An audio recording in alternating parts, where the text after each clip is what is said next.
Next అండి, so ఇది వచ్చేసి హెవీ రేయాన్ మిక్స్డ్ కాటన్ లో అయితే ఉంది చూడండి. ఈ విధంగా ఉంటుంది. ఇది కూడా మనకి ఆఫర్ ప్రైస్ లో వచ్చేసింది. సో మీరైతే డెఫినెట్ గా మిస్ అవద్దు. ఈ సీజన్ కి అయితే బాగా యూజ్ అవుతుంది. హెవీగా ఉంటుంది. రేయాన్ మిక్స్డ్ కాటన్ చాలా స్మూత్ ఉంటుంది. ఫ్యాబ్రిక్ కూడా చాలా రఫ్ అండ్ టఫ్ వాష్ అనమాట. సో ఆఫర్ లో వచ్చింది. రీస్టాక్ అయితే ఇంపాసిబుల్, రీస్టాక్ అయితే జరగదు.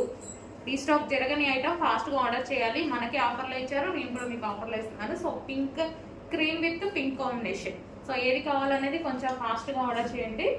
సో నెక్స్ట్ వచ్చేసి cream with yellow combination. Regular గా యూస్ చేయడానికి, ఆఫీస్ పర్పస్ కానీ కాలేజెస్ కానీ యూస్ చేయడానికి అయితే చాలా బాగుంటుందండి. సో కొంచెం ఫాస్ట్ ఆర్డర్ చేయాలి. Rough and tough wash, machine wash కూడా చేసుకోవచ్చు. రఫ్ అండ్ టఫ్ వాష్ అనమాట ఇది వచ్చేసి. And next colour grey, grey combination, cream with grey combination. కొంచెం ఫాస్ట్ గా ఆర్డర్ చేయండి. హెవీ ఉంది fabric, rough and tough wash use.